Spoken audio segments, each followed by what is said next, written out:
Hey, welcome to Shade Tree Restorations. We got a brand new project in the shop today. 1946 Chevy Truck, man. She's got curves for miles. Let's check this thing out, man.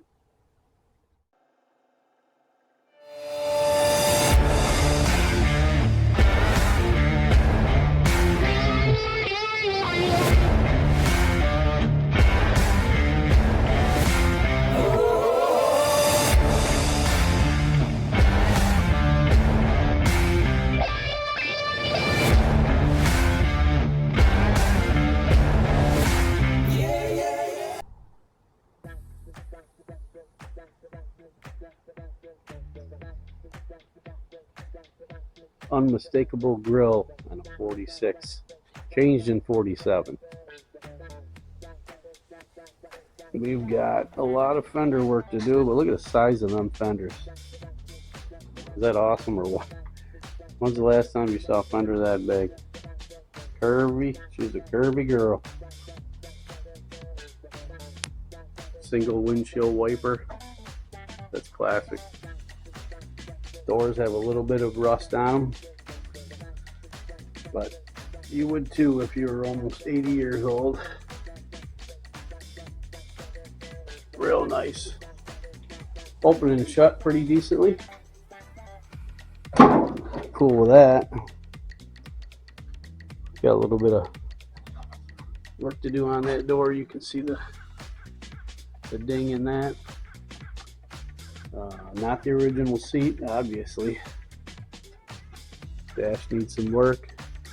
I was told there's new gauges, and there are, but I started this thing and drove it, and none of them gauges worked. So we're definitely going to rewire this girl for sure. She's got a little bit of hodgepodge going on in there. Solid though. Cab is solid. No rot underneath. I've been underneath it. Looks really good. I mean, we're talking for an 80-year-old truck. This is really, really nice. They've modified the box. You can see that, which is good. Gas tank's already in the chassis for us. Bed looks pretty decent. Fenders, a lot of dimples and dings in them, but we'll have to hammer and dolly that out. Otherwise, not too bad. Solid metal. Obviously, this is not a New York truck. I find it hard to believe if it was, but she's pretty solid. It must have been barn kept and on a farm if it's from New York originally, but I doubt it. You can see the fender here crimpled in a little bit. See how it's even over there. We're gonna have to do some work on this, see if we can't straighten that out. I'm not really sure if I can. I don't know about getting replacement fenders for this thing yet. We're gonna have to check on it, see what happens. I think I'd like to put a roll pan on it. I have a bumper for it, but I think I'd rather put the roll pan on myself. This fender here, she's banged up pretty good. I mean, she got a crease in it. But I think, like I said, we can hammer and dolly a lot of this out. Running boards, both sides, super solid. Both doors, a little bit of rust there in that one, but she's pretty solid. Like I said, real solid. A few things here and there. Wiring. They said they wired it, but you know, none of the gauges were working, so I have to wonder if it was even done properly. We're going to put a new wiring harness in it anyway. That steering column is out of a Jeep, I do believe. Yes, it was. And it's not even straight in there, so we're going to have to do some finagling to get a new steering column in here. So there's quite a bit of work to do. She's an automatic V8 350. We're going to need window glass for sure all the way around. Let's check this out here. This hood is seen better days, let's put it that way. I mean, she is pretty rough. They got it held together with rivets there, you see. We're going to have to do something with that. I'm not quite sure if I'm going to try to do an original thing with it or just kind of modify it to make it open and shut like a normal hood would. We'll have to see. I did forget to tell you guys that she is sitting on a 1991 Chevy S10 chassis. So we do have somewhat modern suspension on it. That's really a good thing. I'm glad for that. Overall, you know, once we get the new shiny chrome grille on her, splash fan in the front's gone, the valance. We'll get another one of them if they have that aftermarket. I'm hoping they do. But yeah, I mean, overall, she's really, really solid. All metal. Now, I haven't seen any filler in it at all. So like I said, I know this isn't a New York truck. But I don't have the information on where this truck came from. But she's pretty cool. Pretty cool. I can't wait to get started on it. So I think what we're going to do is we're going to order some parts. And we're going to tear this girl apart and see what she's all about. Let's get started.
Well, there she is, guys. All the sheet metal's off, and she's still looking pretty good. Like I said, I didn't see no vinyl before, and I don't see any now, so I think this is going to be a good one. Here are the rear fenders. You can see there's a lot of surface rust, but you know what? No vinyl. This is all metal. Rusty, but all metal. For a 46, are you kidding me? This is awesome. Here's one of the front fenders here. Like I said, she's got a lot of surface rust. A few little holes, but there's a repair spot right there. We'll have to do something with that. But and I'm telling you, it's all metal. 1946. This is where we're going to leave this one, man. I'm tapping out. We'll catch you on the next video.